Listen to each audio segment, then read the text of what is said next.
Assalamu alaikum dear students and welcome back to my channel. I am your teacher Mohammad Aslan Satya and I am back with another informative video.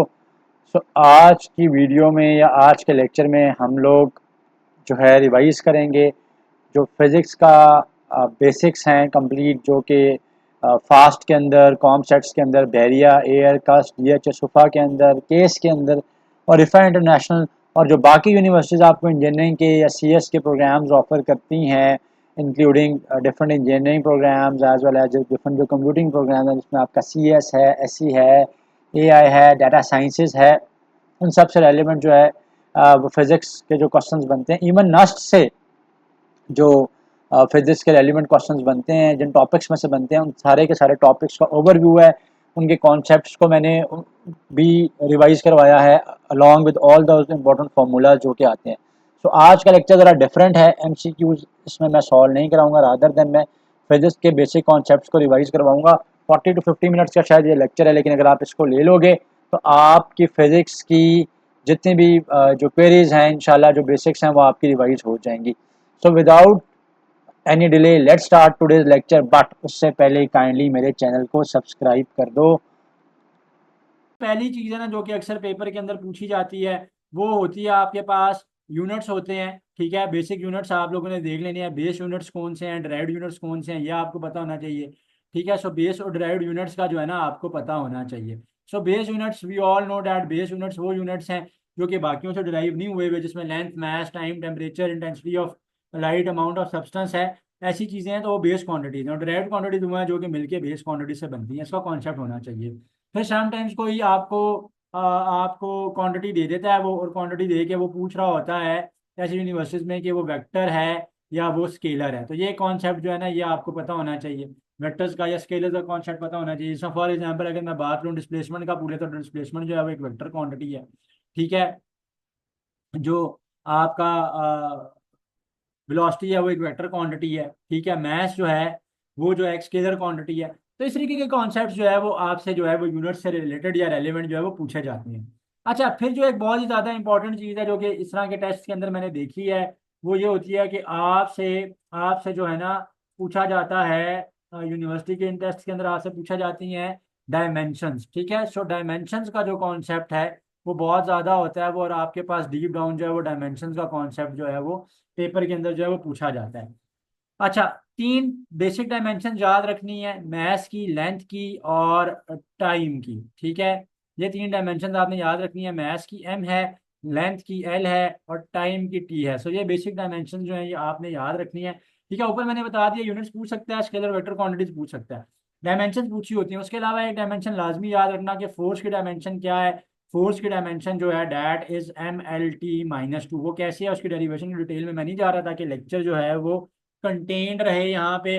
ठीक है, सो जो है इसके relevant जो है वो चीज़ें पेपर के अंदर होती हैं। सो फॉर एग्जांपल अगर आपसे वो ये पूछ लेता है V is equal to √F into L/m। ठीक है, अगर आपसे वो ये पूछ लेता है कि आप ये बताओ कि ये इक्वेशन डायमेंशन ये जो फॉर्मूला गिवन है डायमेंशनली करेक्ट है या इनकरेक्ट है, तो आप लेफ्ट और राइट साइड की डायमेंशन चेक करोगे और फाइंड आउट करोगे कि क्या ये करेक्ट है कि नहीं है। अब लेट से V वेलोसिटी है, वेलोसिटी की डायमेंशन क्या होती है LT-1। कैसे पता चलेगा, देखो वेलोसिटी का जो यूनिट है ना डैट इज मीटर पर सेकंड। सो मीटर यूनिट जो है वो लेंथ का है और सेकंड जो है वो टाइम का, तो LT-1 उसकी डायमेंशन बन जाएगी।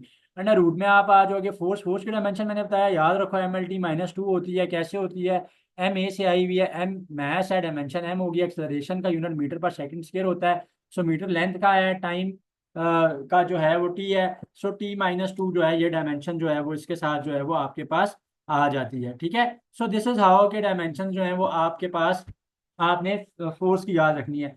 एल लेंथ है, लेंथ की डायमेंशन L पुट कर लेते हैं यहाँ पे, कैपिटल L। M की मैस है।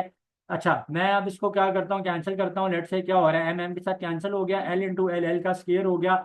मेरे पास आ जाएगा L² इंटू T-2। सो ये आ जाएगा आपके पास LT-1। सो लेफ्ट साइड पे भी LT-1 है, ये राइट साइड पे भी LT-1 है, तो ये फार्मूला करेक्ट है। तो आप डायमेंशन से फार्मूला भी निकाल सकते हो, किसी की डायमेंशन आपसे पूछे तो वो भी पूछ सकता है। जिस उस दिन मैंने जब आपको क्वेश्चन कराया था तो उसने आपसे पूछी भी थी फोर्स की डायमेंशन, सॉरी वो प्रेशर की डायमेंशन पूछी हुई थी। तो प्रेशर की डायमेंशन निकालो ना, फोर्स ओवर एरिया आप कर लो, ठीक है। इसको मैं ग्रीन में कर रहा हूँ ताकि बाकी के साथ मिक्स ना हो। सो फोर्स की डायमेंशन मैंने बताया, याद रख लो, MLT-2 है। एरिया की यूनिट मीटर स्क्वायर होता है, मीटर यूनिट जो है या सेंटीमीटर यूनिट जो है वो लेंथ का है, तो एल स्क्वायर हो जाएगा, एल एल के साथ कैंसिल हो जाएगा। तो प्रेशर की डायमेंशन आ जाएगी ML-1, ये नीचे वाला एल ऊपर चला जाएगा, और T-2।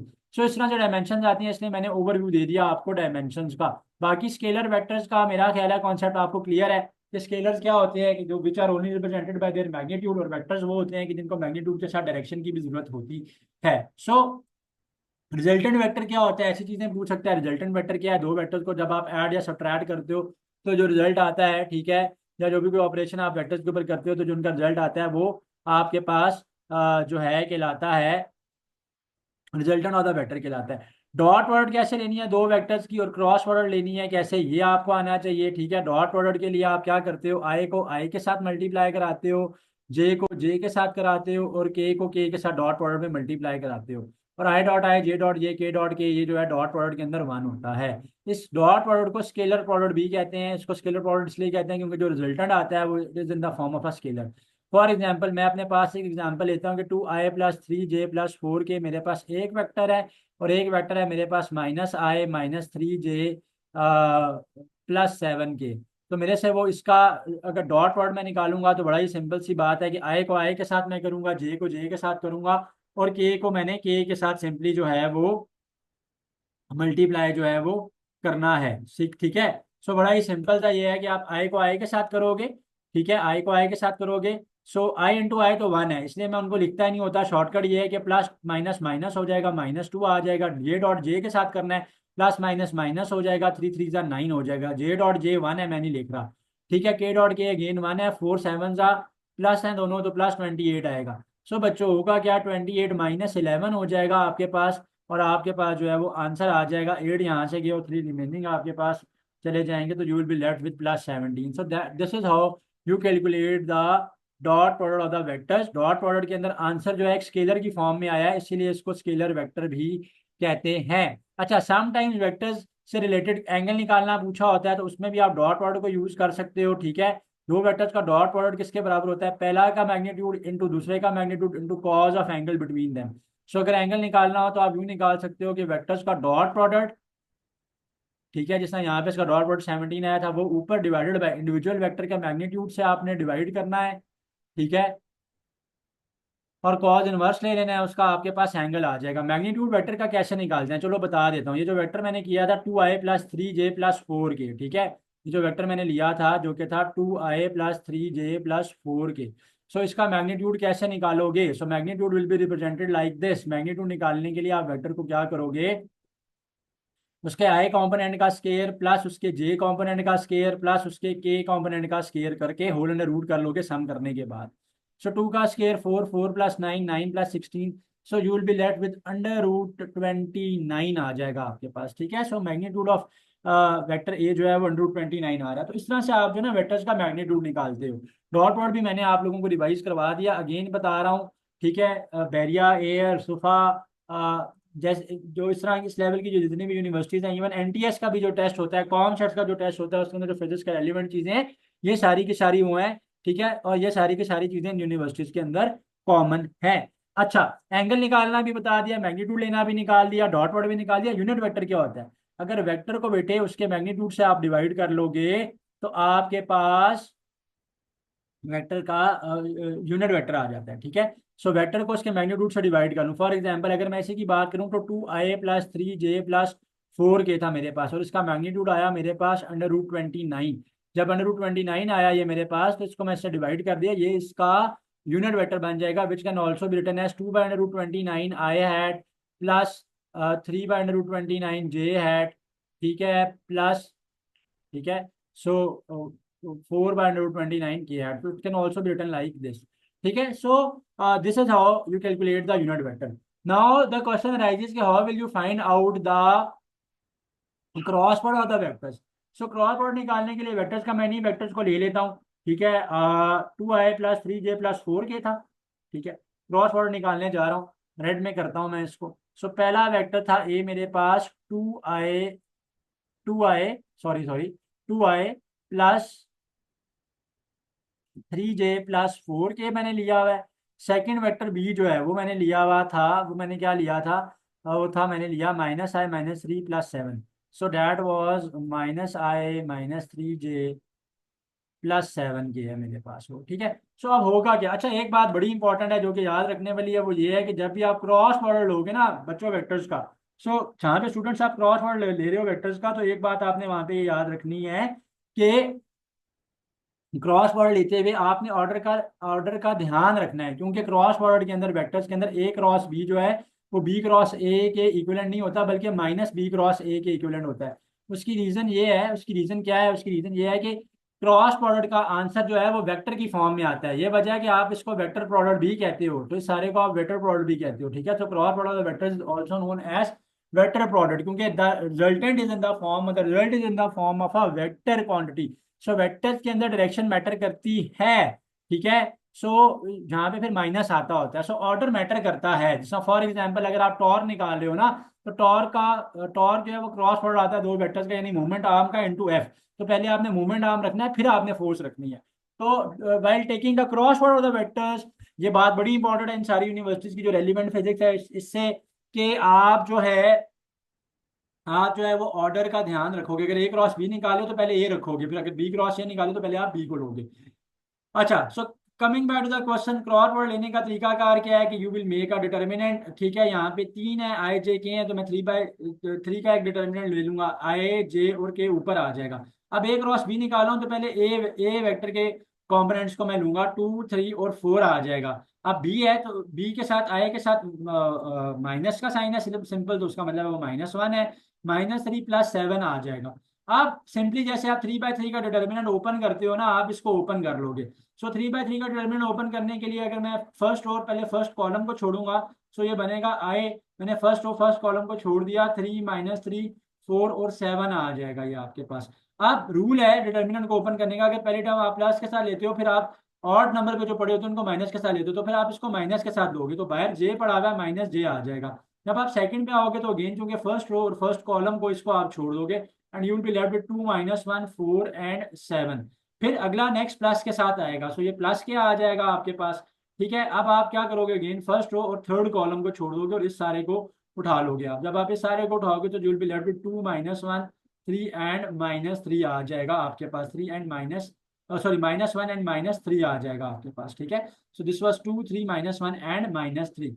सो सिंपली अब आप 2/2 के डिटर्मिनेंट जैसे ओपन करते हो वैसे आप इसको ओपन कर लोगे। उसके लिए क्या करते हैं, जिन लोगों को नहीं आता मैं ओवरव्यू दे देता हूँ।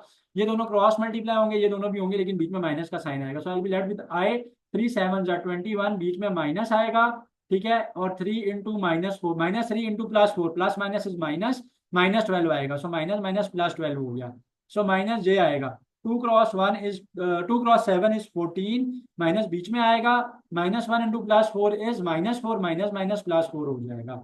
सो प्लस के है मेरे पास, 2 इंटू -3 इज -6, माइनस फॉर्मूला का आएगा, -1 इंटू 3 करूंगा तो -3 या माइनस माइनस +3 हो जाएगा। सो द क्रॉस प्रोडक्ट का जो यहाँ पे रिजल्टेंट बन रहा होगा वो आप इनको ऐड करके आ जाएगा। 21 में 12 ऐड करोगे तो 33 आई हैट आ जाएगा, और ये आएगा 18 और साथ बाहर -j, तो -18j हो जाएगा, and you will be left with -3k है। So this is how I have calculated the a cross b of the vectors. So cross product जब भी लेंगे, so the answer is in the form of a vector quantity. अगर यहाँ पे अगर आप देखो भी तो ये जो क्वांटिटी है ये एक वेक्टर की फॉर्म में है। सो यहाँ पे वेक्टर क्वांटिटी की फॉर्म के अंदर जो है वो आंसर जो है वो आपके पास आ रहा है। सो डॉट प्रोडक्ट लेते हुए आपके पास स्केलर जो था वो आंसर आता है, तो उसमें आप जो है ना डिटरमिनेंट ओपन कर सकते हो। अच्छा, समटाइम्स एग्जामिनर क्या करता है, बड़ी सिंपल सी आपको चीजें दे देता है, यूं दे देगा माइनस आए है और कह रहा होगा कि जी +j से मल्टीप्लाई करा के बता दो, क्रॉस वर्ड लेके बता दो कि क्या आ रहा है, ठीक है। सो ये बन जाएगा मेरे पास -k हैट। कैसे बनेगा, इसका भी एक शॉर्टकट टिप है, वो मैं आपको बता देता हूँ। इसका शॉर्टकट टिप ये है कि अगर आपके पास कोई बहुत बड़ा वेक्टर नहीं है जहाँ पे आप डिटर्मिनेंट नहीं खोल ले, तो डॉट वर्ड लेते हुए तो बड़ा आसान सा काम है कि सिंपली तुम लोगों ने क्या करना है, कि सिंपली तुम लोगों ने वहां पे करना होता है कि जी आप उसका ले लेते हो, डिटरमिनेंट ओपन कर लेते हो जो मैंने बताया, और ऑर्डर का ध्यान रखते हो। यहाँ पे क्या है, अगर आप आई को जे के साथ मल्टीप्लाई कराओगे तो वो के बन जाता है, और के को आई के साथ कराओगे तो वो जे बन जाता है। यानी अगर मैं इस ऑर्डर में चलूंगा तो आई क्रॉस जे मैं करूंगा तो आई क्रॉस जे मेरे पास के बन जाएगा। अगर मैं के क्रॉस आई करूंगा तो वो मेरे पास प्लस जे बन जाएगा, और जब मैं रिवर्स ऑर्डर में चलूंगा तो -1 के साइन के साथ आएगा, यानी आई क्रॉस जे तो मेरे पास प्लस के बनेगा। लेकिन अगर मैं जे क्रॉस आई करता हूँ, यानी मैं अगर एंटी क्लॉकवाइज चलता हूँ, तो जे क्रॉस आई अगर मैं लिखूंगा बेटे, तो जे क्रॉस आई जो है वो बन जाएगा मेरे पास -के। सो दिस इज ऑल स्टूडेंट्स, आप जो है ना क्रॉस प्रोडक्ट और डॉट प्रोडक्ट ले सकते हो। सो इस तरह की यूनिवर्सिटीज के अंदर सारी की सारा मैंने इसका जो है ना फिजिक्स जो है वो कवर करवा दिया, वेक्टर या वेक्टर से रिलेवेंट क्या चीजें आपके पास आती हैं। अब चलते हैं बेसिक चीजों की तरफ, जो बेसिक चीजें वो पूछ रहा होता है, ठीक है। I am writing them in blue, जो बेसिक फार्मूलाज अक्सर पूछे गए होते हैं वहां पे, ठीक है। उसके अंदर आपके पास जो फार्मूलाज होते हैं उनको मैं थोड़ा सा ओवरव्यू दे देता हूँ। अक्सर जो है वो आपसे वर्क डन पूछा हुआ होता है। सो हमें पता है कि वर्क डन कैसे लेते हैं। वर्क डन होता है F × D cos of theta. By the way अगर वेक्टर्स की फॉर्म में होगा तो डॉट प्रोडक्ट लेना है, ठीक है। वर्क डन यूं निकाला जाता है। टॉर्क कैसे निकालते हैं? टॉर्क निकालने के लिए आप मोमेंट आर्म और फोर्स का क्रॉस प्रोडक्ट ले लेते हो, या अगर सिंपली वो कॉन्स्टेंट्स की फॉर्म में हो तो आप सिंपली उनको मल्टीप्लाई करा देते हो। और क्रॉस प्रोडक्ट के अंदर मैंने आपको बताया भी है कि क्रॉस प्रोडक्ट के अंदर साइन ऑफ एंगल होता है। सो RF साइन थीटा आ जाएगा एंगल इसमें, और answer is in the form of vector quantity, यहाँ पे कॉज ऑफ थीटा होता है। सो वैसे जो वर्ड आना है दैट इज FD। और कॉज 90 चूंकि जीरो होता है, तो जहाँ पे भी फोर्स और डिस्प्लेसमेंट के बीच में 90 डिग्री का एंगल बन रहा होगा, याद रखना कि वहाँ पे वर्ड डन ही जीरो हो जाएगा, क्योंकि कॉस 90 जीरो होता है। और जहाँ पे ये दोनों पैरेलल होंगे या एंटी पैरेलल होंगे, तो पैरेलल के केस के अंदर 0 डिग्री या 180 डिग्री, जहाँ पे एंटी पैरेलल के केस में एंगल बन रहा होगा, तो ये याद रखना कि साइन 180 या साइन जीरो जो है, दोनों के दोनों जो है वो जीरो होते हैं। सो इन दोनों केसेस के अंदर ये जीरो आ जाएगा, तो उसके केस के अंदर जो वेक्टर प्रोडक्ट होती है वो सारी की सारी जीरो हो जाती है। बहरहाल वर्ड डन भी मैंने बता दिया, टॉर्क कैसे लेते हैं वो भी मैंने बता दिया, मूवमेंट आर्म क्या होती है उसका कॉन्सेप्ट पता है आप लोगों को, ठीक है। कि point of action of force, और जहाँ पे पॉइंट एक्सर्ट हो रही है उसके बीच में जो डिस्टेंस है वो सारे का सारा आपका मूवमेंट आर्म होता है। और अगर मूवमेंट आर्म ज्यादा होता है तो आपका टॉर्क भी ज्यादा होता है। फिर अक्सर एक बड़ा बेसिक सा फार्मूला आपको कहीं यूज करना पड़ेगा, force is equal to M A होती है हमें पता है, और W is equal to M G होता है मेरे पास, ठीक है। वेट जो होता है M × G होता है, जी की वैल्यू 9.8 लेनी है, वही पुराना कॉन्सेप्ट है। फिर जो एक चीज इस तरह का ही रेलिवेंट यूनिवर्सिटीज के अंदर जो पूछी जाती है, उसके अंदर आपके पास क्या है कि उसके अंदर आपके पास ये है कि आपसे मोमेंटम पूछा जाता है। सो मोमेंटम जो है अगर वो कहीं यूज करना पड़ जाए तो याद रखना M × V होता है, यानी मैश इनटू वेलोसिटी आप करते हो तो मोमेंटम आ जाता है, और वो वहाँ का क्वांटिटी ऑफ मोशन बता रहा होता है। फिर बता रहा हूँ बार बार कि इस लेक्चर के अंदर वही कॉन्सेप्ट रिवाइज कर रहा हूँ जो इन्हीं यूनिवर्सिटी से रेलिवेंट है, जिनका मैंने नाम लेक्चर के स्टार्ट में लिया था और जिसके अंदर आप लोग अपीयर अभी हो रहे हो। इसके अलावा जो है कहीं आपको पावर यूज करनी पड़ जाती है। अच्छा, पावर पे जाने से पहले मैं एनर्जी का कॉन्सेप्ट दे देता हूँ। देखो एनर्जी और वर्क जो होते हैं वो इंटरचेंजेबल होते हैं, ठीक है। सो एनर्जी में आपके पास दो चीजें हैं, पोटेंशियल एनर्जी है which is represented by mgh, वो कर लो आप इनके लिए, और काइनेटिक एनर्जी आप याद रख लो ½ mv²। अब वो इसके अंदर जो है ना डिफरेंट क्वेश्चन पूछ सकता है, जैसे मैंने आपको लास्ट लेक्चर में कराया भी था कि वेलोसिटी डबल कर दी तो आप काइनेटिक एनर्जी के ऊपर क्या असर होगा। अच्छा, पावर क्या होती है? पावर जो होती है वो रेट ऑफ डूइंग वर्क होती है। मैंने आपको पहले भी बताया हुआ है डिफरेंट लेक्चर्स के अंदर कि बच्चों जहां पे भी सारी उम्र आपने याद रखना है कि रेट ऑफ चेंज की बात आती है, तो रेट ऑफ चेंज के अंदर आपने क्या करना है कि वर्क डन को आपने टाइम से डिवाइड करना है। वर्क डन को आपने टाइम से डिवाइड करना है। सो वर्क डन को आप टाइम से डिवाइड कर लो या आप एनर्जी को टाइम से डिवाइड कर लो। So rate of doing work है, सो दोनों के दोनों जो है वो आपको पावर दे देते हैं। सो एनर्जी का यूनिट क्या होता है आपके पास? जाउल होता है। वर्क डन का यूनिट भी आपके पास जाउल होता है, यह आपने याद रखना है। और पावर का यूनिट जो होता है वो आपके पास वॉट होता है। अच्छा, इलेक्ट्रिकल पावर जो है उसको आप कैसे रिप्रेजेंट करते हो? मैं इसको रेड में कर रहा हूँ ताकि आप लोग कंफ्यूजन का शिकार ना हो। देखो, इलेक्ट्रिकल पावर जो है ना डिपेंड करता है, अगर तो मेरे पास वोल्टेज और करंट है तो सिंपली मैं इस रिलेशनशिप को यूज करूंगा। जो कि बनता है मेरे पास P = V × I। तो वोल्टेज या पोटेंशियल डिफरेंस इनटू करंट कर लो, आपके पास पावर आ जाएगी, इलेक्ट्रिकल पावर। इसके अलावा जो फॉर्मूला आप यूज कर सकते हो वो है आपके पास I² × R, ये भी इलेक्ट्रिकल पावर के लिए आप यूज कर सकते हो। और आप यूज कर सकते हो V²/R। So these are the power के फॉर्मूलाज हो गए आपके पास, ठीक है। ओम्स लॉ पता होना चाहिए, V = I R है, I इसमें करंट है, R इसमें रेजिस्टेंस है, V इसमें वोल्टेज या पोटेंशियल डिफरेंस है। और ओम्स लॉ ये कहता है कि वोल्टेज जो होती है वो प्रोपोर्शनल होती है टू द करंट, प्रोवाइडेड कि जो physical state of the conductor है उसका एरिया, उसका टेम्परेचर वगैरह जो है वो उसके चेंज ना हो, ठीक है। सो इन चीज़ों का आपने ध्यान रखना होता है कि ये चीज़ें जो है वो आपके पास चेंज ना हो। So voltage into current, voltage proportional to current जो है ये आपको ओम्स लॉ कह रहा होता है। जो डिवाइसेस ओम्स लॉ को फॉलो करती हैं वो डिवाइसेज जो है वो ओमिक डिवाइसेज कहलाती हैं, और जो डिवाइसेज ओम लॉ को फॉलो नहीं करती वो नॉन ओमिक डिवाइसेज कहलाती हैं। जो डिवाइसेज ओम लॉ को फॉलो कर रही होती हैं उनका जो करंट और वोल्टेज का जो ग्राफ होता है that is in the form of straight line. अच्छा, करंट क्या होता है? Flow of charges in unit time है, rate of flow of charges, तो क्यू बाई टी करंट होता है मेरे पास। करंट का यूनिट मेरे पास एम्पेयर होता है। इलेक्ट्रिकल पावर का यूनिट भी मेरे पास वॉट ही था।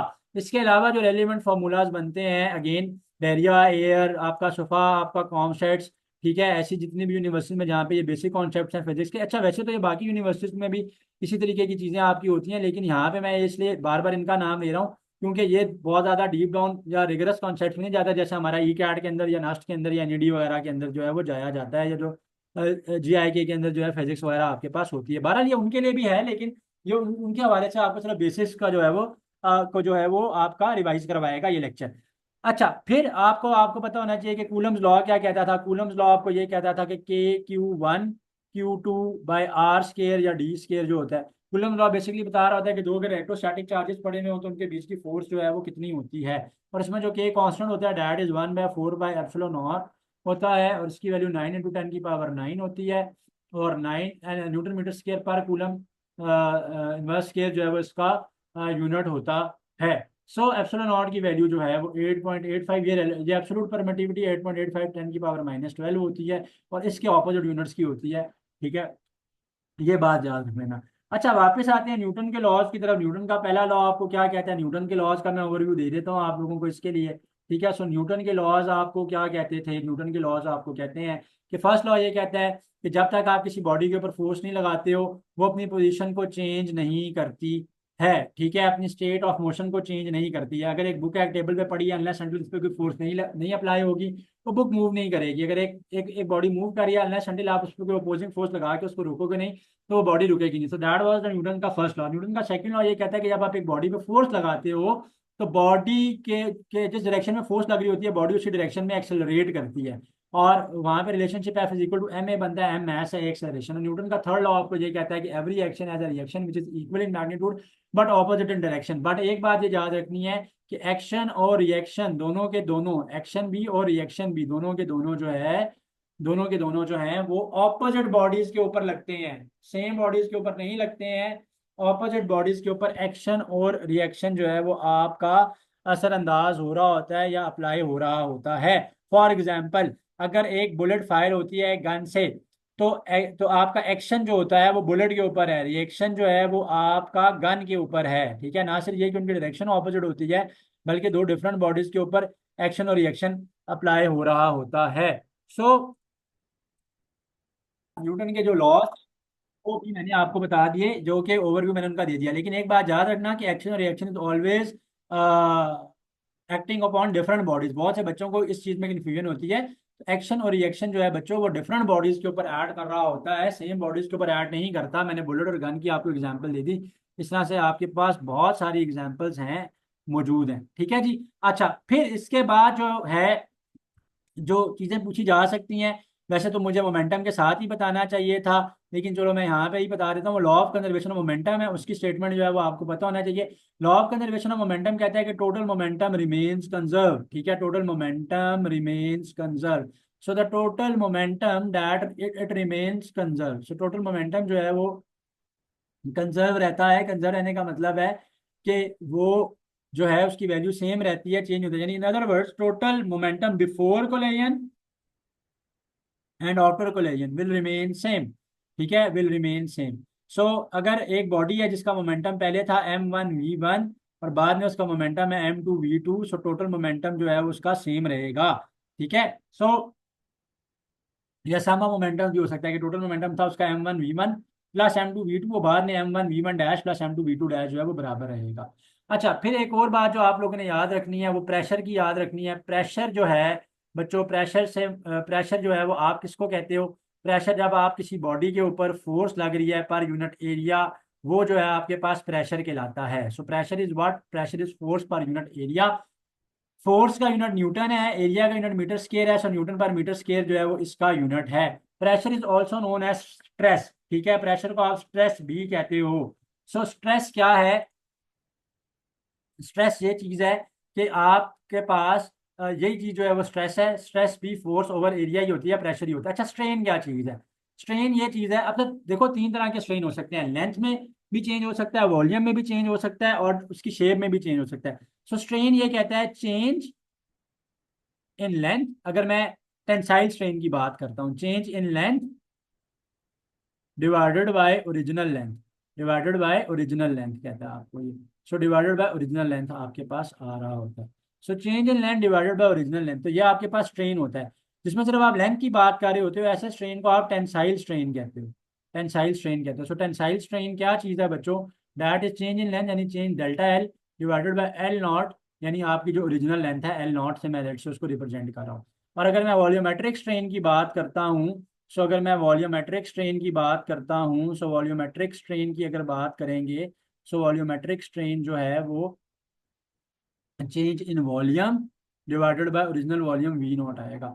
और जो शेयर स्ट्रेन होता है, शेयर का स्ट्रेन का ताल्लुक जो है वो बॉडी की शेप के साथ होता है, यानी चेंज इन शेप। ठीक है, अगर लेट से मैं उसको ऐसे रिप्रेजेंट करूँ, change in shape divided by जो उसकी ओरिजिनल शेप है। सो ये आपके पास शेयर स्ट्रेन होता है। इसी से रिलेटेड एक और टर्म आपके पास यूज होती है जिसको आप यंग्स मॉडुलस कहते हो। सो वो भी बेसिक फिजिक्स का हिस्सा है, आपको पता होना चाहिए। सो यंग्स मॉडुलस बच्चों क्या होता है आपके पास? कि यंग्स मॉडुलस जो है, दैट इज यंग्स मॉडुलस जो है वो है आपके पास,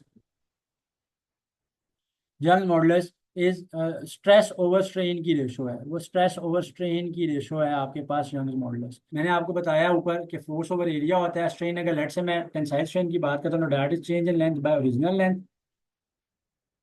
So this ratio is known as Young modulus, which can also be written as F by A into L naught by delta L।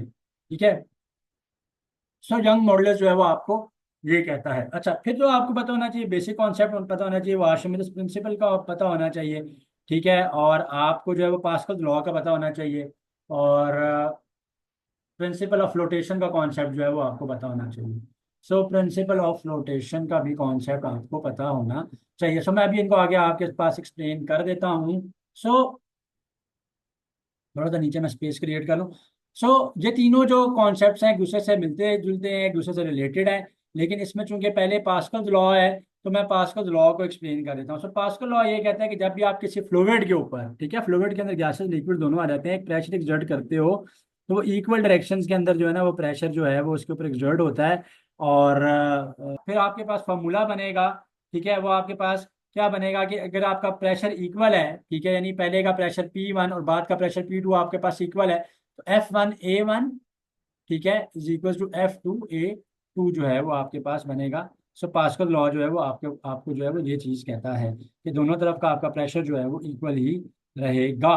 सो अब बात करते हैं आर्शिमिडीज प्रिंसिपल की। सो आर्शिमिडीज प्रिंसिपल जो है वो आपको ये बताता है कि जब भी एक एक एक ऑब्जेक्ट जो है, या आप कोई प्रेशर एक्सर्ट करते हो ऑन अ फ्लूइड, ठीक है, सो वो उसके ऊपर एक अपवर्ड अपवर्ड बॉयंट फोर्स लगाता है। यानी अगर एक ऑब्जेक्ट है ये, ठीक है, मेरे पास, और ये सारे का सारा इट इज लेट से half submerged in the liquid, और ये अगर प्रेशर लगा रहे हैं हम नीचे की तरफ, तो उतना ही इक्वल और ऑपोजिट बायॉन्ट फोर्स जो है इन द अपवर्ड डायरेक्शन जो है वो फ्लूइड इसके ऊपर लगाएगा। या आपको आर्शिमिडीज प्रिंसिपल कहता है। और प्रिंसिपल ऑफ फ्लोटेशन इसी से रिलेट करता है। प्रिंसिपल ऑफ फ्लोटेशन ये कहता है कि जब आपके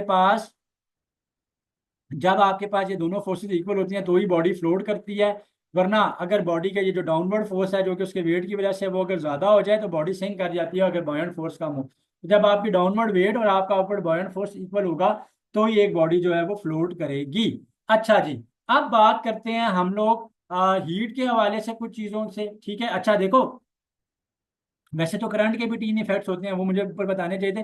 करंट जहां से गुजरता है या तो चीजों को मैग्नेटाइज कर देता है, ठीक है, या फिर चीजों को आयोनाइज कर देता है, यानी उसका केमिकल इफेक्ट भी होता है करंट का। ठीक है, वो चीजों से गुजरता है, उनको पॉजिटिव नेगेटिव आइंस के अंदर जो है वो स्प्लिट कर देता है, और हीट अप भी कर देता है। आपको पता है ना कि करंट जहां से गुजरा होता है वायर्स को जो है वो क्या कर देता है, वो वायर्स को हीट अप भी कर देता है। सो बहरहाल ये करंट के तीन इफेक्ट्स है जो मुझे ऊपर बताने चाहिए थे, जो कि मैं बताना भूल गया था ऊपर। सो बात करते हैं अब हम कंडक्शन, कन्वेक्शन और रेडिएशन की। ठीक है, सो अगर मैं कंडक्शन, कन्वेक्शन और रेडिएशन को बताऊं तो ये तीनों चीजें क्या है, ये तीनों चीजें जो है वो थर्मल एनर्जी के फ्लो को ही डिस्कस करती हैं। सो कंडक्शन की अगर मैं बात करूं तो कंडक्शन के अंदर क्या हो रहा होता है आपके पास, कि एटम्स जो हैं वो हीट जो ट्रांसफर करते हैं, ऑब्जेक्ट्स के बीच में जो हीट ट्रांसफर होती है वो ड्यू टू कॉन्टैक्ट होती है। ड्यू टू कॉन्टैक्ट होती है। For example if I have a pot, ठीक है, जिसके अंदर आई एम कुकिंग सूप, नीचे आग लगी हुई है और मेरे मेरे मेरा मेरा जो पॉट, जारी बात है कनेक्टिंग मटेरियल का होगा, और मैंने इसके अंदर एक स्पून जो था वो पड़ा रहने दे दिया। अब लेट से स्पून का ये हैंडल मिल जाएगा तो प्लास्टिक की है या इंसुलेटिंग मटेरियल की है, लेकिन जहां तक मेरे पास हीट पहुंच जाएगी इस पॉइंट तक जहां तक कनेक्टिंग मटेरियल है। क्यों? क्योंकि this spoon is submerged in this bowl, ठीक है, या इन दिस पॉट, जिसके नीचे जो है वो फ्लेम जल रहा है। तो होगा क्या कि एटम्स जो हैं, जो यहाँ पे हैं, जो कि सबमर्ज हुए हैं इन दैट हॉट लिक्विड, ठीक है, वो अपनी एनर्जी ट्रांसफर करेंगे, ठीक है, इन कॉन्टैक्ट द एटम्स, और वो एनर्जी उनके कॉन्टैक्ट से ट्रांसफर होती हुई यहाँ तक आएगी। तो जब एनर्जी, हीट एनर्जी कॉन्टैक्ट से ट्रांसफर होती हुई एक जगह से दूसरी जगह पे फ्लो करे due to the vibration of the molecules, ठीक है, due to the vibration of the molecules, इस चीज को आप जो है वो कंडक्शन का नाम देते हो। कन्वेक्शन के अंदर क्या होता है, हीट जो फ्लूइड के अंदर ट्रांसफर होती है वो तब ट्रांसफर होती है कि जब हॉट एयर जो है वो राइज करती है, ठीक है। तो हॉट एयर राइज करती है, हॉट एयर की प्रॉपर्टी है कि it rises toward the place जहाँ पे जो है ना वो अप राइज करती है, ठीक है, दूसरी तरफ मूव करती है, और कोल्ड एयर जो है वो उसकी जगह प्लेस लेती है। तो इस प्रोसेस को जो है ना, ये अगर आपके फ्लूइड्स के अंदर हो रहा हो तो इस प्रोसेस को आप जो है वो कन्वेक्शन कहते हैं, ठीक है। वेदर सिस्टम जो है वो इसी तरीके से ही काम कर रहे होते हैं कि जो वेपर्स होते हैं, वाटर वेपर्स होते हैं, उनका टेम्परेचर ज्यादा होता है, वो हीटेड होते हैं, हॉट एयर की फॉर्म में, हॉट वेपर्स होते हैं, ऊपर मूव कर रहे थे, उनकी जगह पर ठंडी वो आ जाती है, या कूलर जो है, वेपर्स जो है वो, कूलर जो है वो चीजें जो है वो आ जाती हैं, ठीक है। So this process is known as convection. Radiation के अंदर जो हीट हीट एनर्जी ट्रांसफर होती है, याद रखिएगा आप लोग, वो इलेक्ट्रोमैग्नेटिक वेव्स की फॉर्म में ट्रांसफर करती है। जिसमें फॉर एग्जांपल अगर कहीं पे एक फायर लगी हुई है, लेट्स से फायर पिट, और यहाँ पे फायर लगी हुई है, तो जो फायर मेरे तक आ रही है इससे ट्रेवल होती हुई, तो in the form of electromagnetic waves आ रही है, ठीक है। अगर मैं यहाँ पे बैठा हूँ, यहाँ पे कोई एक पर्सन बैठा हुआ है, ठीक है, इस जगह पे इस फायर पिट के करीब है, या खड़ा हुआ है, या बैठा हुआ है, तो उसका जो हीट एनर्जी आ रही है in the form of electromagnetic waves आ रही है। सो रेडिएशन जो है, ये इसके अंदर एनर्जी जो है वो वेव की फॉर्म में जो है वो ट्रांसफर करती है। अब हम बात करते हैं स्पेसिफिक हीट की। सो स्पेसिफिक हीट क्या चीज होती है, ठीक है, कि कितनी क्वांटिटी ऑफ हीट चाहिए होगी आपके पास एक ठीक है, कि अगर आपके पास 1 ग्राम ऑफ सब्सटेंस हो, ठीक है, या अगर 1 यूनिट मास ऑफ आपके पास सब्सटेंस हो, या 1 ग्राम ऑफ सब्सटेंस हो, उसका आप टेम्परेचर 1 डिग्री सेल्सियस इंक्रीज करना चाहते हो, ठीक है, 1 डिग्री सेल्सियस इंक्रीज करना चाहते हो, तो इसको जो है वो आप स्पेसिफिक हीट कहते हो, ठीक है। सो स्पेसिफिक हीट कैपेसिटी जो है वो आपकी वो इस तरह से दी जाती है। और स्पेसिफिक हीट फॉर्मूला जो है, अगर मैं उसकी बात करूं, ठीक है, सो स्पेसिफिक हीट की जो का जो फॉर्मूला होता है, दैट इज रिटन एज,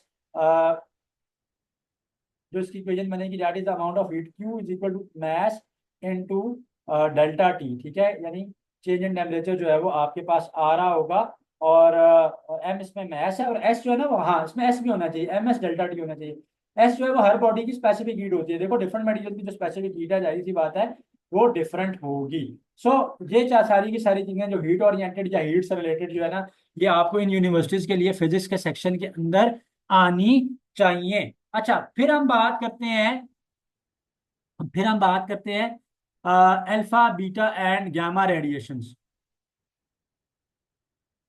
सो ये तीनों टाइप ऑफ जो रेडिएशंस हैं, इनके ऊपर हम बात कर लेते हैं। सो मैं थोड़ा सा इसको लिख दूं कि alpha beta and gamma radiation, so जो भी रेडिएटिंग रेडियो एक्टिव सब्सटेंसेज होते हैं, ठीक है, उनसे ये तीनों की तीनों चीजें जो है वो तीनों की तीनों चीजें जो है वो आपके पास फॉर्म में रेडिएशन जो है, सॉरी, आपके पास जो है वो यहाँ पे इनके अंदर से होती हैं, और मैं अब इनको एक्सप्लेन करता हूँ आपको। पार्टिकल्स होते हैं, particles they are positively charge, right, they are positively charge, +2 का इनके ऊपर चार्ज होता है। इनकी पेनिट्रेटिंग पावर जो होती है वो लीस्ट होती है, पेनिट्रेटिंग पावर इनकी कम होती है। नहीं, पेनिट्रेट करने का मतलब है किसी मीडियम से गुजरने की जो इनकी सलाहियत होती है वो बहुत ज्यादा वीकर होती है। बीटा पार्टिकल्स जो होते हैं वो नेगेटिवली चार्ज होते हैं, ठीक है, और पेनिट्रेटिंग पावर इनकी अल्फा पार्टिकल से ज्यादा होती है, लेकिन उस तरह से बहुत ज्यादा नहीं होती, लेकिन एटलीस्ट इससे ज्यादा होती है, तो चलो आपसे कहते थे कि मीडियोकर होती है इनकी पेनिट्रेटिंग पावर। गामा रेडिएशन जो होती है, दे कैरी नो चार्ज, ठीक है, charge wise they are neutral, but जो उनकी पेनिट्रेटिंग पावर होती है वो मैक्सिमम होती है, सबसे ज्यादा उनकी पेनिट्रेटिंग पावर होती है, और जो डिफरेंट पार्टिकल्स के अंदर से जो है वो पासान जो हो जाते हैं। अब रेडियो एक्टिव एलिमेंट्स क्या होते हैं? रेडियो एक्टिव एलिमेंट्स वही होते हैं जो कि रेडियो एक्टिव रेडिएशन को कॉन्टिन्यूसली या स्पॉन्टेनियसली जो है वो इमिट कर रहे होते हैं, जिसके अंदर आपके पास रेडियम है, यूरेनियम है, इस तरह के जो सारे के सारे मटेरियल्स हैं, ये सारे के सारे आपके पास रेडियो एक्टिव पार्टिकल्स के अंदर जो है वो आ जाते हैं। अच्छा, अब बात करते हैं हम लोग, इन्हीं से रेलिवेंट जो है वो चीजें पूछी जा सकती हैं फिजन और फ्यूजन के हवाले से। सो फिजन और फ्यूजन, वैसे तो पहले मुझे फिजन करना चाहिए था। फिजन क्या होता है? फिजन का प्रोसेस जो है वो टूटने का प्रोसेस है। इसके अंदर साइंटिस्ट ने क्या किया था कि उन्होंने यूरेनियम को जो है वो हिट किया था विद अ न्यूट्रॉन। उनको ये था कि यूरेनियम को जब हम एक न्यूट्रॉन से हिट करेंगे तो न्यूट्रॉन तो एक न्यूट्रल पार्टिकल है और यूरेनियम का साइज बहुत बड़ा था, तो उसको अब्जॉर्ब कर लेगा। बल्कि ऐसा नहीं हुआ था, बल्कि वो स्प्लिट अप हो गया था इनटू टू स्मॉलर पार्टिकल। मतलब क्रिप्टॉन था, दूसरा शायद बेरियम था। ठीक है, और साथ जो है 3 सरप्लस न्यूट्रॉन्स पैदा हुए थे, क्योंकि मास का डिफरेंस आ रहा था। तो वो मास का डिफरेंस जो था यहाँ पे न्यूट्रॉन ने कवर किया, तो बहुत ज्यादा अमाउंट में हीट एनर्जी जो है वो प्रोड्यूस हुई थी। जब आपकी एटॉमिक एक्सप्लोजन हो रही होती है या न्यूक्लियर रिएक्टर जो होता है, वहां पे जो हीट एनर्जी है उसी फिजन प्रोसेस के थ्रू जो है वो की जाती है। फिर इसको कंट्रोल करने के लिए आगे आप कैडमियम के रॉड्स लाते हैं, और ताकि आप इसको कंट्रोल कर सकें तो कैडमियम रॉड जो है ना वो यूज होते हैं इसको कंट्रोल करने के लिए। कैडमियम रॉड्स यहाँ पे यूज होते हैं। और हार्ड वाटर जो, सॉरी, जो हैवी वाटर जो है वो यहाँ पे यूज होता है as a moderator to slow down these neutrons. ठीक है, वो मॉडरेटर का मतलब क्या है कि उन इन न्यूट्रॉन्स को स्लो डाउन करने के लिए यूज होगा। अब ये जो 3 न्यूट्रॉन्स पैदा हुए थे, ये मजीद रिएक्शन को, चेन रिएक्शन को कंटिन्यू करते हैं और 3 3 का पेयर और बना लेते हैं। तो 3 से 9 हो जाते हैं, फिर 9 से 27 हो जाते हैं, 81 हो जाते हैं, सो ऑन। और ये रिएक्शन जो है वो अनकंट्रोल्ड हो जाता है। सो इसको कंट्रोल करने के लिए मैंने आपको बताया कि आपके पास यहाँ पे कैडमियम रॉड जो है वो लगे हुए होते हैं। फ्यूजन का जो प्रोसेस है, फ्यूजन का ऑपोजिट है, उसमें 2 स्मॉलर एटम्स जो है वो मिलकर एक लार्जर एटम बनाते हैं। इसमें भी बहुत ज्यादा अमाउंट ऑफ हीट एनर्जी जो है वो रिलीज होती है। But the problem with the fusion reaction is कि अभी तक हम उसको 100% जो है ना वो कंट्रोल नहीं कर सके हैं। वरना अगर हम इसको 100% अगर कंट्रोल करें तो we will have surplus amount of energy. ठीक है, सो फ्यूजन का जो है, फ्यूजन और फ्यूजन का भी जो डिफरेंस है वो मैंने आपको एक्सप्लेन जो है वो इसके अंदर कर दिया। अब आपके पास अब आपके पास जो है इसमें से सारी की सारी चीजें आप जो है वो यूनिवर्सिटीज के लिए कवर अप कर लो। मोर और लेस जो यहाँ पे जो फिजिक्स का डिफिकल्टी लेवल है वो इन्हीं चीजों को जो है वो कवर कर रहा है। सर्कुलर मोशन जो है उसको थोड़ा सा देख लेते हैं, ठीक है, तो ताकि 100% कंप्लीट हो जाएगा। तो सर्कुलर मोशन के अंदर आपके पास क्या है? सेंट्रीपिटल फोर्स है which is responsible to keep the body moving in a circular path. और सेंट्रीपिटल फोर्स की जो फॉर्मूला होता है that is M V square over R होता है। M is the mass, V is the velocity and R is the radius जिसके अंदर वो सर्कुलर बॉडी जो है वो मूव कर रही है। अगर मैं एक सर्कल ड्रॉ करूं तो जिस सर्कुलर पाथ के अंदर वो बॉडी जो है ना वो मूव कर रही है, क्योंकि उसका सर्कुलर पाथ है, ठीक है, उसका जो रेडियस है वो आर यहाँ पे कहलाएगा। फिर जो उसका रेडियस आर है वो है यहाँ पे। और जो सेंट्रीपिटल एक्सेलरेशन होती है बॉडी की, ठीक है, A C that is given by V square by R. इसी की ऑपोजिट जो फोर्स होती है वो सेंट्रीफ्यूगल फोर्स होती है। देखिए, centripetal force toward the centre of the circle, अगर ये बॉडी है तो उसको toward the centre of the circle की एंट्री होती है। इसी की अपोजिंग फोर्स है न्यूटन के थर्ड लॉ के मुताबिक, जो कि उसको बाहर की तरफ पुश कर रही होती है, वो आपके पास सेंट्रीफ्यूगल फोर्स जो है वो कहलाती है। ठीक है, फील्ड क्या होती है? The region of space around a charge, जहाँ पे उसका इलेक्ट्रोस्टैटिक इफेक्ट जो है वो फील किया जा सकता है, वो इलेक्ट्रिक फील्ड है। और region of space around the earth, planet earth, जहाँ पे उसके ग्रेविटेशनल फोर्स को आप फील कर सकते हो, ग्रेविटेशनल इफेक्ट को फील कर सकते हो, वो जो है उसकी ग्रेविटेशनल फील्ड जो है वो कहलाती है। ठीक है, और एक कॉन्सेप्ट जो आपको पता होना चाहिए वो सिंपल हार्मोनिक मोशन का कॉन्सेप्ट भी आप जो है वो इसके लिए कवर अप कर लो। ठीक है, सो सिंपल हार्मोनिक मोशन जो है उसके अंदर आप is a type of motion जिसके अंदर आपकी एक्सेलरेशन और displacement both are directly proportional to one and other. So simple harmonic motion के अंदर आपके पास क्या होगा? आपका एक्सेलरेशन और डिस्प्लेसमेंट दोनों जो है वो एक दूसरे के डायरेक्टली प्रोपोर्शनल होते हैं। और ये जो नेगेटिव साइन है बीच में, ये बता रहा होता है कि it is always directed towards the mean position. So such a type of motion is known as simple harmonic motion. इसकी एग्जांपल जो है आपके पास सिंपल पेंडुलम है, मैश अटैच हुआ स्प्रिंग सिस्टम है, बॉल बाउल सिस्टम है। तो ये सारे के सारे जो है वो इसी की एग्जांपल है, जिसमें मैंने आपको बताया कि सिंपल पेंडुलम है आपके पास, जो है वो बॉल बाउल सिस्टम है। सो बॉल बाउल सिस्टम भी इसके अंदर आ जाता है। सो मैश अटैक हुआ स्प्रिंग सिस्टम है। तो ये सारे के सारे इसके अंदर आ जाते हैं, यानी मैश स्प्रिंग स्प्रिंग सिस्टम भी इसी के अंदर आ जाता है। अच्छा, एक बात इसमें याद रखनी है कि एक वाइब्रेशन तब कंप्लीट होती है कि जब बॉडी अपनी मीन पोजीशन से स्टार्ट ले, एक एक्सट्रीम पोजीशन पे जाए, वापस मीन पे आके दूसरी एक्सट्रीम पे जाए और फिर वापस आए, तो एक वाइब्रेशन जो है वो कंप्लीट होती है। अगर एक सिंपल पेंडुलम है तो यहाँ से अगर इस पहली एक्सट्रीम पोजीशन पे जाता है, यहाँ से ये वापस आता है toward the second mean position, यहाँ से दूसरी मीन पोजीशन की तरफ जाता है, सॉरी एक्सट्रीम पोजीशन की तरफ जाता है, जिसको आप एक्सट्रीम पोजीशन नंबर 2 कहते हैं, फिर वापस आता है। तो ये जब इसका कंप्लीट राउंड पूरा होगा, यानी मैं अगर ब्लैक में इसको रिप्रेजेंट करूंगा, यहाँ मीन से वो पहली एक्सट्रीम पे गया, वापस मीन पे आया, दूसरी एक्सट्रीम पे वापस मीन पे आया, तो अब जाके आपकी एक वाइब्रेशन जो है वो कंप्लीट हुई है। The time taken for one vibration is known as time period. और सिंपल पेंडुलम के टाइम पीरियड से रिलेटेड इन यूनिवर्सिटीज के अंदर अक्सर जो है वो क्वेश्चन जो है वो होता है आपके पास। और सिंपल पेंडुलम का जो टाइम पीरियड है that is 2 pi under root L/G। L is the length of the pendulum and G is the gravitational acceleration. 2 is constant, pi is constant. और कितनी वाइब्रेशन एक सेकंड में गुजरनी है एक पॉइंट से, वो फ्रीक्वेंसी कहलाता है। और टाइम पीरियड का जो है वो रेसिप्रोकल होता है। इसी तरीके से जो मैस स्प्रिंग सिस्टम है, ठीक है, उसका जो टाइम पीरियड है that is given by 2 pi under root M/K, where M is the mass of that body जो कि अटैच है मैस स्प्रिंग सिस्टम की। अगर मैं बात करूं, ठीक है, M is the mass of that body, ठीक है, जो मास है, ये जो बॉडी यहाँ पे है, ठीक है, इसका जो मास है M, ठीक है, मास M है यहाँ पे उसका। और K जो है वो स्प्रिंग का कांस्टेंट है, ठीक है। स्प्रिंग कांस्टेंट क्या होता है? रिस्टोरिंग फोर्स जो है वो क्रिएट कर रहा होता है जो आपके के अंदर, ठीक है। हर स्प्रिंग का अपना कांस्टेंट होगा। फॉर एग्जांपल अगर एक स्टूडेंट के पास स्लिंकी किस्म का स्प्रिंग है तो उसका कांस्टेंट की वैल्यू और है। एक स्प्रिंग है जो ज़्यादा हार्ड है, जिसको ज़्यादा फोर्स लगानी पड़ती है ताकि वो जो है स्प्रिंग जो है वो कंप्रेस हो या इलोंगेट हो, तो वो उसका स्प्रिंग कांस्टेंट की वैल्यू और है। तो K where is the spring constant. तो अक्सर ऐसी यूनिवर्सिटीज के अंदर क्या करता है, वो बता देगा कि जी पहले टाइम पीरियड आपका है, अब आपने क्या किया, नया एक नए काम आपने किया कि आपने लेंथ को 4 टाइम्स बढ़ा दिया, तो बताओ नया टाइम पीरियड क्या होगा। अगर पहले आपका time period 2 pi under root L/G है, तो अब नया जो है वो 4L/G हो जाएगा। जब 4 का आप अंडर रूट लोगे ना, तो ये 4 अंडर रूट से बाहर आके 2 बन जाएगा। वो वाला 2 का फैक्टर मैं अगर बाहर लिखूं और इस 2 पाई और अंडर रूट L/G को मैं उसी तरह पढ़ा रहने दूं, तो मेरे पास हुआ ये है कि मेरे पास जो टाइम पीरियड है यहाँ पे बच्चों, वो टाइम पीरियड यहाँ पे डबल हो जाता है। दिस टाइप ऑफ क्वेश्चन या इस तरह के जो क्वेश्चन है वो पेपर के अंदर जो है वो इनसे रेलिवेंट जो है वो आपके पास आ सकते हैं, रिलेटेड टू द आपका जो सिंपल हार्मोनिक मोशन है। अच्छा, फिर एक टॉपिक जो है वो अक्सर जो है वो पूछा हुआ होता है, वो अल्ट्रासोनिक्स का होता है या अल्ट्रासाउंड होते हैं। अल्ट्रासोनिक्स ऐसी वेव्स को आप कहते हो, ठीक है, जिनकी फ्रीक्वेंसी जो होती है, ऐसी साउंड वेव जिनकी फ्रीक्वेंसी 20,000 हर्ट्ज से जो है वो क्या होती है, ज़्यादा होती है, ग्रेटर होती है। ऐसी वेव्स को आप जब अल्ट्रासोनिक्स कहते हैं, उनके बहुत सारे यूजेज हैं, मेडिसिनल यूजेज भी हैं, मेडिकल फील्ड के अंदर भी यूजेज हैं। आप डेप्थ ऑफ ओशन निकाल रहे होते हो, क्रैक्स ऑफ मशीनरी निकाल रहे होते हो, ठीक है। इस तरह के डिफरेंट जगहों पे अल्ट्रासोनिक्स जो है वो यूज होते हैं। अच्छा, अब इंटेंसिटी ऑफ साउंड क्या है? इंटेंसिटी ऑफ साउंड ये होता है कि कितनी एनर्जी जो है वो साउंड अपने साथ कैरी कर रहा है, वो हमारे पास जो है वो इंटेंसिटी ऑफ साउंड जो है वो कहलाता है, ठीक है। उसको आप जो है इंटेंसिटी ऑफ साउंड कहते हैं। फिर एक चीज आपने याद रखनी है कि जो लाउडनेस ऑफ साउंड है वो किन किन फैक्टर्स पर डिपेंड करती है। लाउडनेस जो है वो डिपेंड करती है कि जो एरिया ऑफ वाइब्रेटिंग बॉडी है वो कितना है। यानी अगर I have 2 drums, one drum is smaller, having smaller cross sectional area, another drum is having larger cross sectional area. अगर मैं दोनों को सेम फोर्स के साथ बीट बीट करता हूँ या हिट करता हूँ, तो the drum having larger area will produce a more louder sound, ठीक है। एरिया पे डिपेंड करता है, डिस्टेंस पे डिपेंड करता है।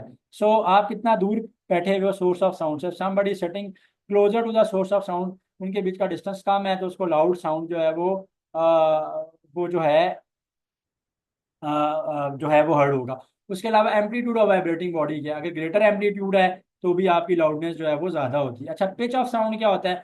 पिच से मुराद आप देखते हो पिच का ताल्लुक जो होता है, it is related to the frequency of the sound, ठीक है। श्रिलनेस और ग्रेवनेस ऑफ साउंड को बताती है।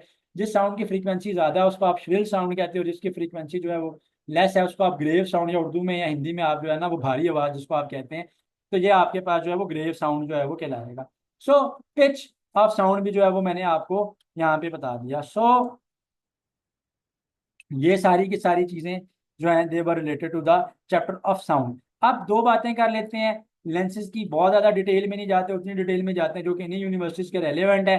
कन्वेक्स लेंस क्या होता है, ठीक है, और कनकेव लेंस क्या होता है, और मिरर्स क्या होते हैं। कनकेव लेंस या कन्वेक्स लेंस की बात करूं, तो कनकेव लेंस जो होता है वो डाइवर्जिंग होता है, वो लाइट को डाइवर्ज कहलाता है करता है, ठीक है। अगर मैं उसकी फिगर बनाऊं तो कनकेव इस तरह से होता है, शेप उसकी यूं केव फॉर्म होती है, और जब लाइट यहाँ पे फॉल करती है तो लाइट जो है बाद में डाइवर्ज कर जाती है, फैल जाती है, ठीक है, डिफरेंट पॉइंट्स के ऊपर फैल जाती है।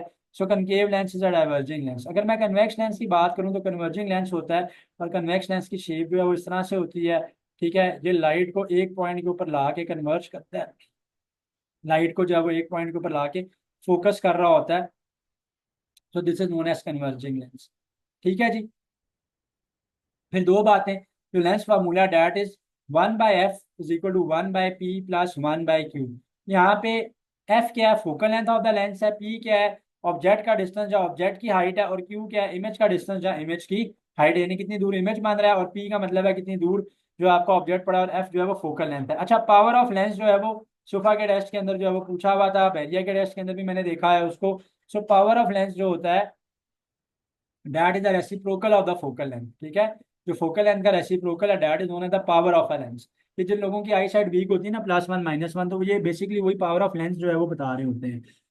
और इसका जो यूनिट है दैट इज डायोप्टर, ठीक है। इसका जो यूनिट होता है दैट इज डायोप्टर। वैसे तो फोकल लेंथ जो है सेंटीमीटर में मेजर की जाती है, सो सेंटीमीटर इनवर्स होता है ये, ठीक है, क्योंकि सेंटीमीटर ऊपर चला जाएगा तो इसको आप जो है ना वो डायोप्टर का नाम देते हो। बाकी शॉर्ट साइटेडनेस, लॉन्ग साइटेडनेस आप लोग देख लेना। शॉर्ट साइटेडनेस का मतलब होता है कि रेटिना के ऊपर इमेज नहीं बन रहा होता, रेटिना से पहले इमेज बन रहा होता है, ठीक है, आगे उसके इमेज पड़ा हुआ होता है, तो इसको शॉर्ट साइटेडनेस कहते हैं, और लोगों को दूर की चीजें जो है वो उसमें नजर नहीं आती। लॉन्ग साइटेडनेस के अंदर रेटिना के बैक साइड पे जाके इमेज बन रहा होता है, और लोगों को करीब की चीजें जो है वो नजर नहीं आती हैं। सो लॉन्ग साइटेडनेस और शॉर्ट साइटेडनेस का भी कॉन्सेप्ट हो गया। अच्छा, दो कॉन्सेप्ट्स, फिर उसके बाद इंशाल्लाह ये फिजिक्स जो है वो कंपाइल अप हो जाएगी सारी की सारी। एक है उसके अंदर आपके पास है टोटल इंटरनल रिफ्लेक्शन, ठीक है। वैसे उसको देख लेना, यूजली पूछा इस लेवल पे नहीं जाता, लेकिन आ सकता है क्योंकि इजी कॉन्सेप्ट है, तो मैंने कहा कि मैं इसको ऐड अप कर दूं, plus Snell's law. So total internal reflection क्या है कि जब भी लाइट जो है वो ट्रैवल करती है from a denser to a rare medium, तो वो अपने नॉर्मल से अवे मूव करती है। सो डेंसर मीडियम वो होता है जिसमें मॉलिक्यूल्स क्लोजर होते हैं। फॉर एग्जांपल ग्लास है ये, और यहाँ पे आपके पास एयर है। सो ग्लास से जब एयर के अंदर आपके पास लाइट की स्ट्रीम ट्रैवल करेगी ना, तो लेट से वो जितने एंगल के ऊपर पड़ेगी, तो वो क्या करेगी कि वो it will move away from the it will move away from the normal जो 90 डिग्री है उससे वो बेंड करता जाएगा। अगर मैं मजीद बेंडिंग यहाँ पे करूंगा तो ये भी मजीद बेंड करेगा, ठीक है। फिर एक वक्त आएगा कि ये इतने डिग्री पे मैंने इसको हिट किया कि ये यहाँ पे बिल्कुल यूं 90 डिग्री पे आ गया, यानी नॉर्मल ये जा रही है ना, नॉर्मल परपेंडिकुलर लाइन को कहते हैं, उसके साथ ये 90 डिग्री का एंगल बना रहा है। सो 90 डिग्री का ये एंगल वहां पे बना रहा है, तो उसको आप क्रिटिकल एंगल कहते हो, एंगल की जिस वैल्यू को अगर मैं इससे भी ज्यादा इसको इस तरफ मूव करूंगा, तो अब क्या होगा कि बजाय से कोई दूसरे मीडियम में जाए, उसी मीडियम के अंदर ही इंटरनली रिफ्लेक्ट करना शुरू कर देगा, तो उस फिनोमेना को आप जब टोटल इंटरनल रिफ्लेक्शन कहते हो। स्नेल्स लॉ क्या है? स्नेल्स लॉ रेशो है sine of angle of incidence, यानी जो लाइट आके पड़ रही है, जो जो रे आके हिट हो रही है उसका कितना एंगल है, divided by sine of angle of reflection. So sine of angle of I by sine of angle of R जो है वो स्नेल्स लॉ कहलाता है।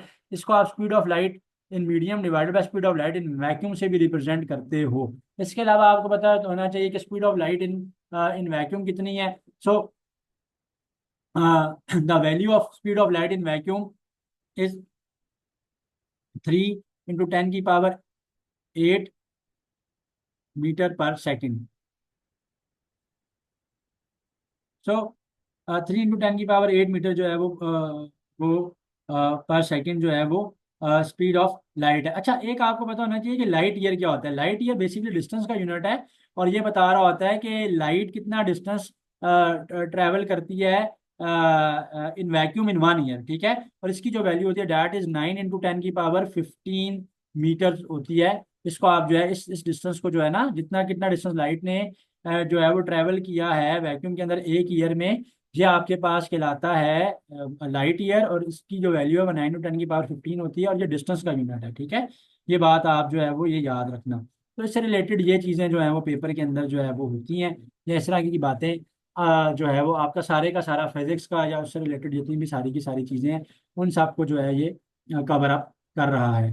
सो एक चीज़ आखिरी जो है वो उसके अंदर वो इलेक्ट्रिक फील्ड इंटेंसिटी ऐड कर लो। वो क्या होता है? फोर्स पर यूनिट चार्ज जो होती है वो इलेक्ट्रिक फील्ड इंटेंसिटी होती है। वेक्टर क्वांटिटी है न्यूटन पर कूलम होती है, न्यूटन पर कूलम जो है वो इसका यूनिट है।